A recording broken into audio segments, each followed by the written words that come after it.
லொக்கா இன்னும் 48 மணி நேரத்தில் யுத்தத்தை நிப்பாட்டணுமா?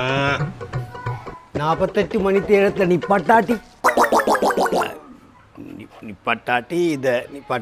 இன்னும் 5 நாள் டைம் தர. 5 நாள் மறுபடியும் 5 நாளில் நிப்பாட்டாட்டி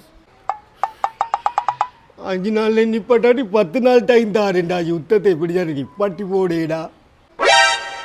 பைத்தியமாடா உனக்கு, பைத்தியமா? அதனால அப்படி சொல்லுங்க. எங்கிட்ட நாட்டு சுப்ரீம் லீடராக ஒன்றை வர சொன்னான். அதுவும் பெருசாக மீடியா முன்னுக்கு இதுக்குன்னு பெரிய ஆளாட்டம் சொல்லி. என்னடா நீ ஒன்று மாதிரி ஒரு குடிகாரன், ஒன்று மாதிரி ஒரு பொய்காரன், ஒன்று மாதிரி ஒரு பொம்பளை பொறுக்கி, ஒன்று மாதிரி ஒரு சின்ன புள்ளையில வச்சு கொண்டு நிற்கிற நீ 15 மாட்டின நீ சுப்ரீம் லீடரா பெரிய இமாம் பதவியை கொடுக்கறது உங்களுக்கு? ஒருவேளை நீ அமெரிக்கா ஜனாதிபதி ஆகினது நல்ல. அதேனா இந்த மாதிரி பைத்தியக்காரன் உண்டு வல்லரசுக்கு ஜனாதிபதி ஆகினா எந்தேன்னு சொல்லி இப்போ உலகமே ஒரு பாடம் ஒன்று படிப்பிச்சு கொண்டேன். இல்லைங்கண்ணா? These nuts,